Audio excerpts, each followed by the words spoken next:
All right, third grade. So today, out there be monsters. We are talking about famous sea monsters today, since y'all are talking about explorers in your third grade class. So, yes, back then, in the day, before people had a better handle on science, sailors truly did think that there were monstrous animals out there that could easily swallow up ships or sink them, gobble up their men. So, a lot of maps would feature things like this: a sea serpent, okay, that would wrap around a ship and torment everyone on board, or big whirlpools that would suck down whole ships if you weren't careful, or big fish that would leap onto your ship and wreck your sail so you couldn't go any further. But were there really sea monsters, and really are there sea monsters out there? Yes and no. So let's go over some of the famous sea monsters on travels that some explorers were hopeful they did not run into. The first seagoing farer that we're going to talk about is Odysseus, okay, who was featured in Homer's long poem called the Odyssey. So no, it's not Odysseus and the terrible, horrible, no good, very bad business trip. No, it wasn't that. So, as the story goes, Odysseus served in the Trojan War, or the War of Troy, and had to go, and since Poseidon, the Greek god of the sea, was so mad at him, he foiled his attempt to get all the way back to home sweet home. He actually blew right by it because of Poseidon and his torturous ways. So there's this long journey that took, 10 years to get back to where he wanted to be with his wife Penelope, who was waiting faithfully for him. And back in the days when we told stories, okay, and you had to learn about classic literature, my people learned with a cute little dog called Wishbone, who would tell about classic stories like Romeo and Juliet and all that. So he was featured in the Odyssey as Odysseus himself. So it started here, went up here, went all the way down to the Lotus Eaters, went across, ran to a Cyclops, went up here, ran into some cannibals, ran into a witch who turned all his men into pigs, went up here to the land of the dead, went past Circe again, and then had to go past the Sirens, okay? Sirens and Harpies. We are going to be starting out Sirens and Harpies. And when I say that we have believed in sea monsters for a long, long time, the Odyssey was written around 700 BC. That's almost 3,000 years ago now, because you add our year number plus that, okay, so that almost equals a lot. So 2,720 years ago was this story. So it just shows how scared we are of these weird creatures. So let's start with sirens. Sirens are another name for mermaids. So we're going to start with a head and a neck. And I'm going to throw my camera in the street. Focus. Thank you. And we're going to add some arms.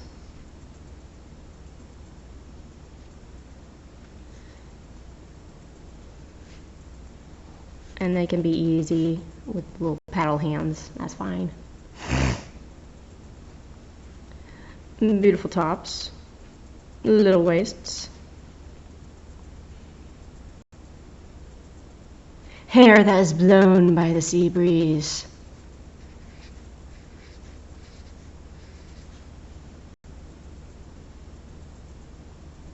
We're going to put a top to her on her. All right, there you go. But of course, below that,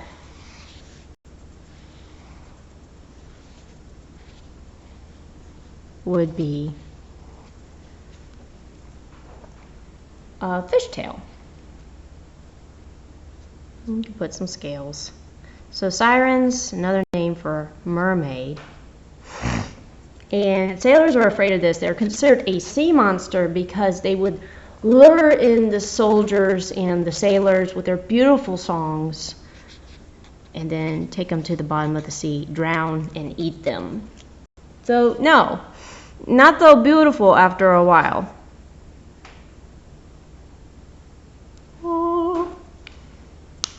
It would also sit upon rocky shores and shipwreck the boat, make it sink, and then steal all the men away too. So sirens. Christopher Columbus and a lot of people who went to the Caribbean were very scared because they actually did report sirens off the sides of their boat. And you're like, Christopher Columbus and all of them, oh my goodness. Well, the thing is, once you've been out at sea for a while and you're a guy, you get kind of lonely. So of course you would want to see the beautiful half of a woman somewhere out there. And also you're in the hot sun for a long time, and you can't drink the water because it's salty, and you can't drink the water in the barrels because it'll make you sick. So eventually, being hot, dehydrated, and lonely, you would hope to see something like this, and you would see it and jump into the water. And some sailors weren't actually very good at swimming. Jump into the water and be very confused when you ran into this thing, which had the back half of a fish looking and not quite the top half of a beautiful woman. And it would be equally confused why you're in the water with it. The animals that they actually saw were not sirens. They were manatees. And in the Mediterranean, where the Odyssey happened, there's a relative of the manatee called dugongs that actually do have the split tail of a fish. But the rest of it looks like this. So yes, there is an animal that, if you're dehydrated and tired and been in the sun too long, may look like a beautiful woman, but it's not. It's simply a marine mammal. So that's the scientific explanation behind what a siren is. Now, Odysseus, coming along through that strait, also had to pass by an island that's completely covered with harpies. And that was terrifying to the men because the song of the harpies would cause them to go crazy too. Odysseus wanted to hear it though, so he ordered his men to tie him as tight as they could to the mast of the ship so he couldn't jump into the water and drown himself, and then told everyone else on the ship to plug their ears with wax and wool so they could not hear this harpy song, and told them to row as hard as they can past the island with the harpies and the sirens so that he could hear them and live to tell the tale. Well, harpies, again, if you've been out at sea and you're a sailor and you've been terribly lonely and you're dehydrated, beautiful hair, top part of a woman, beautiful singing voices, but that's not even as far as we're going to get as, let's say, with the siren, because the rest of her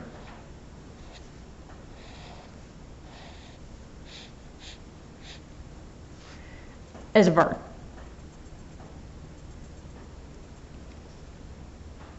And you're like, Mrs. Wisnett, a bird?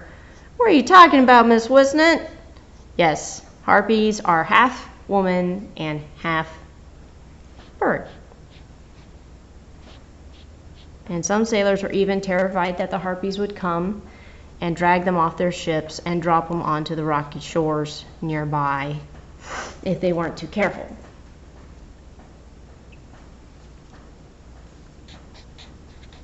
So, harpy. So Odysseus wanted to hear, and he begged his crew, please let me go. Please, please let me go to them. But of course they could not hear his cries because they had stopped up their ears with wool and wax. And Odysseus learned he was going nowhere and listened to the songs of the sirens while tied to his ship and lived to tell the tale. Unlike so many other poor sailors who had died before. So, the explanation of why harpies is if you're dehydrated and been out at sea for a long time and you hear a weird noise, it was actually islands covered with breeding seabirds that had a lot of rocky crags around the island. So if you even tried to get near the island, you would run your ship onto the rocks. So that's the explanation. Harpies was simply colonizing seabirds that are very loud and annoying, and if you're dehydrated and been out at sea for a long time, I guess sound like beautiful women singing. So, explanation for harpies. Going back to our map, 4 of ours are featured on this map. Harpies, the Sirens, and then we come past the Sirens. I'm going to turn it upside down. And now we're heading down, to this very narrow spot right here. You can see how close the boot of Italy, the toe, comes to the island of Sicily.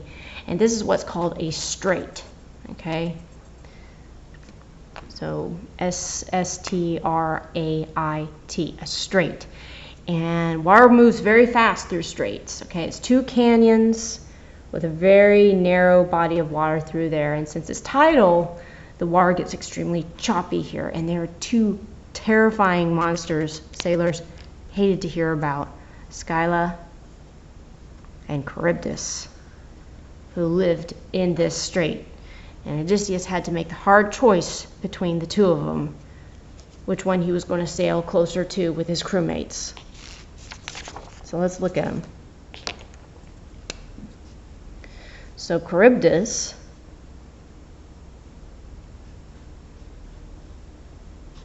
had huge teeth, and when it yawned,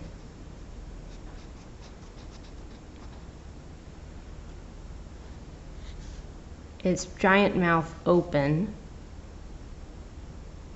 it would create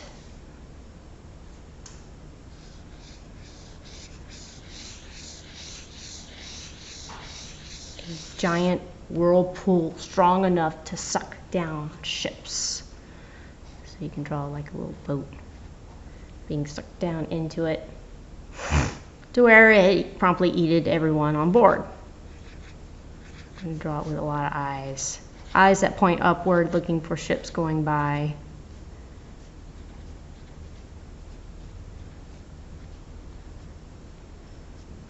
And tentacles to help drag down the ships as well.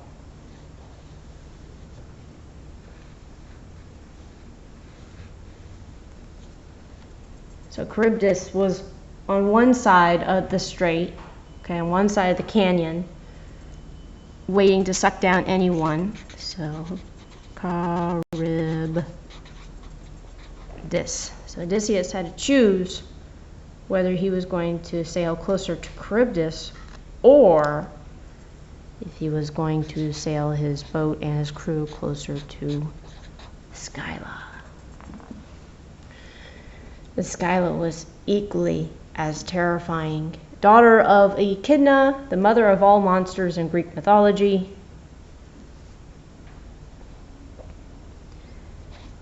Again, being lonely at sea, gotta say.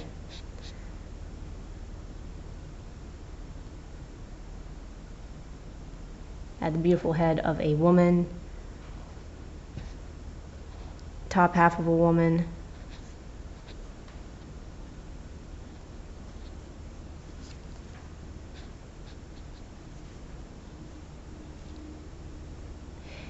And she would raise above the water and go, "Hey, boss." Okay. Or just scream. Either or. She is a monster. And you'd see her. Okay, it'd be very odd, but it was what's underneath that was so terrifying. And we're going to draw the simple version of her, because she's actually quite complicated. It was what was underneath.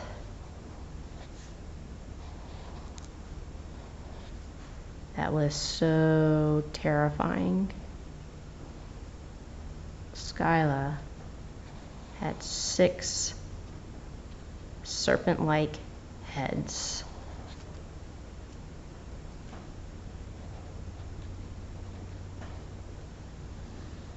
Each one always hungry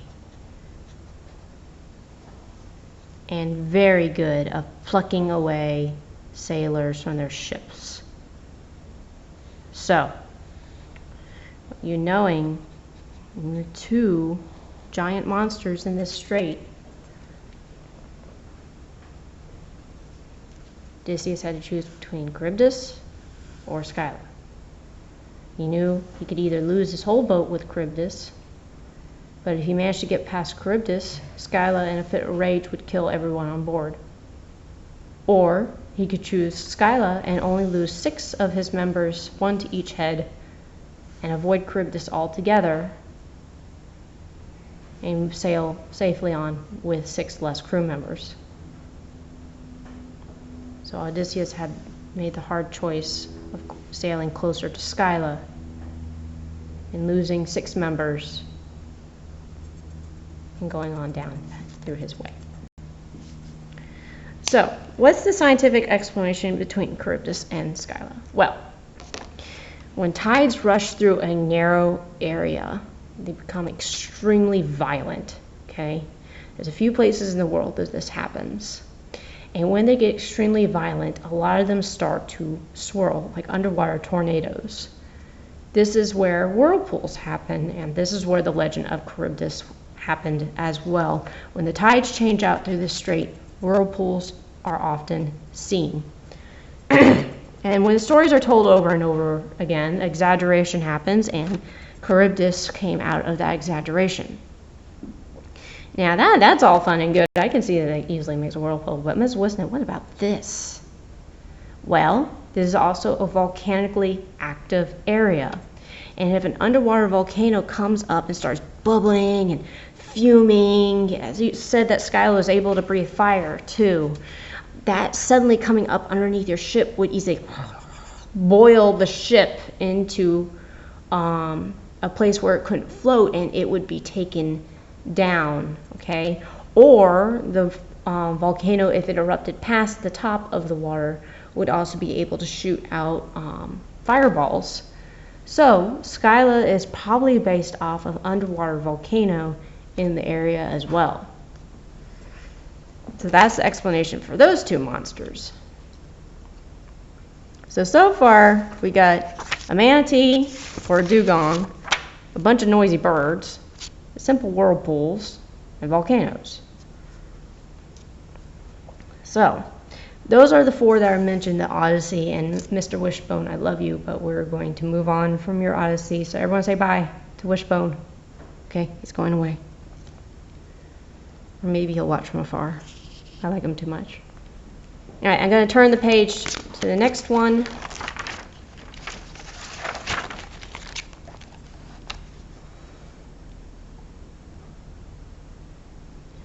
So, going more toward Norse legend, okay, things wash up on the beach, and you wonder, what is that?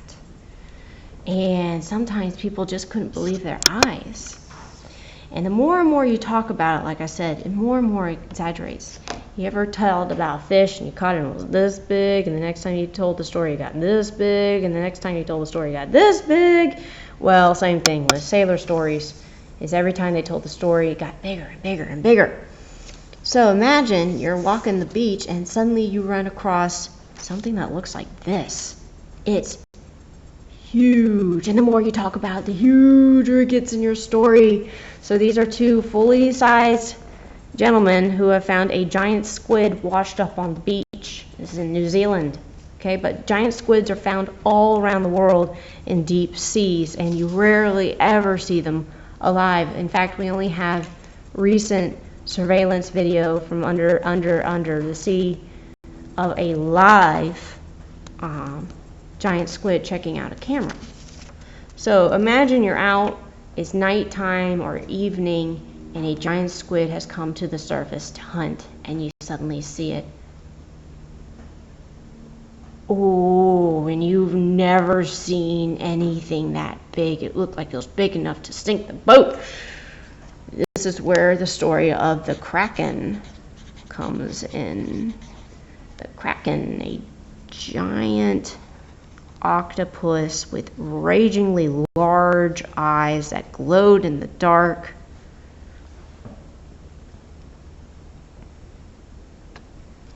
Would easily eat your ship like it was fish and chips. And love the taste of sailors.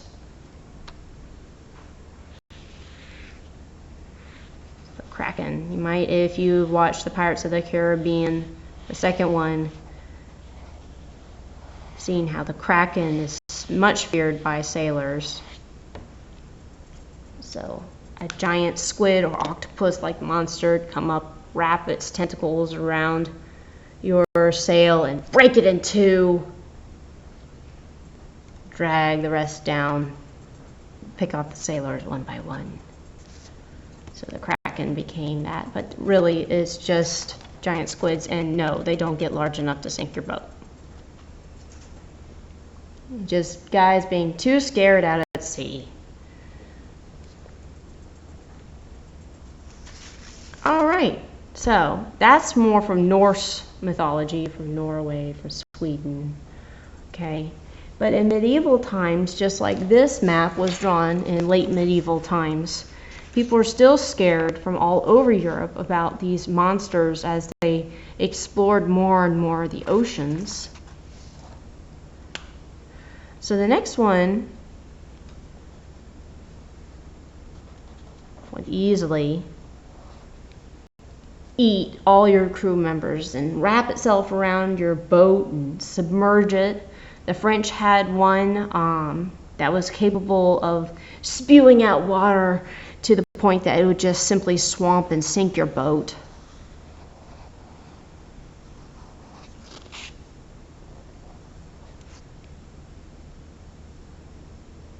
No, it looks terribly happy to sink your boat, too.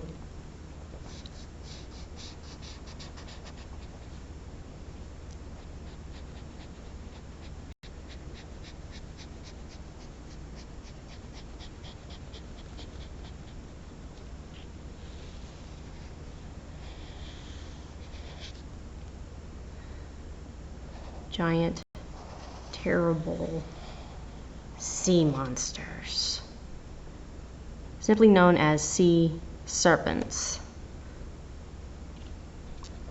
Large, terribly scaly. Some, interesting enough, were drawn with the face of a cat. I guess the artist really hated cats, or was terrified of them, but true enough, if you look at some medieval maps, some of the sea serpents had cat faces. Meow. Alright, so sea serpents.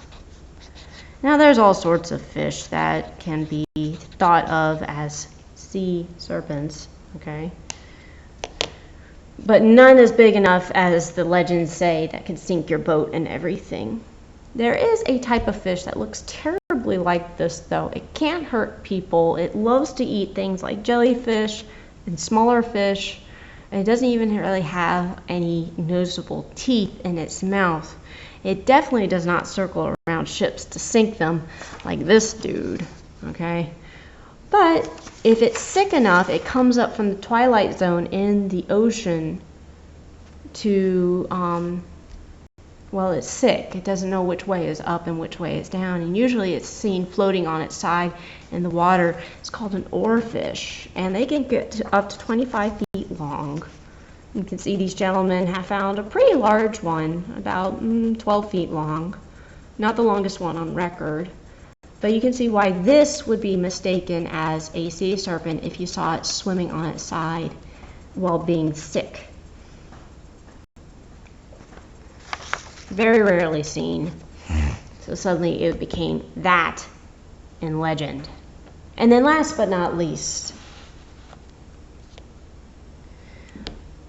this one has a very, very weird name to it. Aspidocleone. I know, you're like, whoa, that's a weird word. Yes, I know it's a weird word. So, when tides are very strong, they rush in, cover up a lot of low-lying things, rush out, and expose everything. Have you ever seen tidal pools or how big the beach is at low tide? You know that there's a lot of area that's suddenly explorable. Well, during certain moon phases, the tides are stronger. So in strong places with strong tides during a strong moon cycle, things that usually aren't seen at all are suddenly above water at low tide. And this is where Aspidocleone comes in.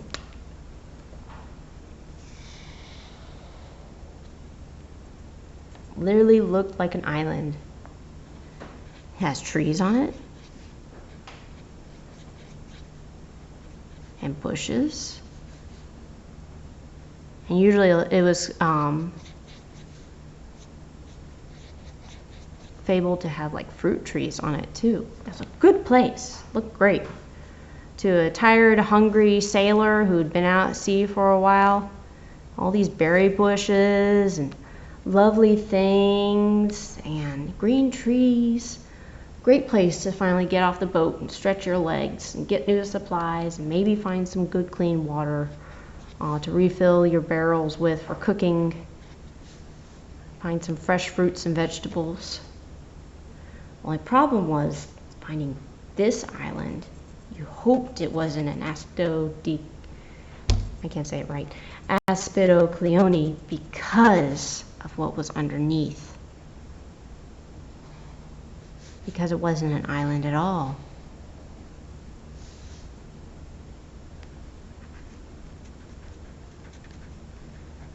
It's a giant man-eating, turtle-like monster. And it was more than happy to snack on you. Had a long, spiny tail.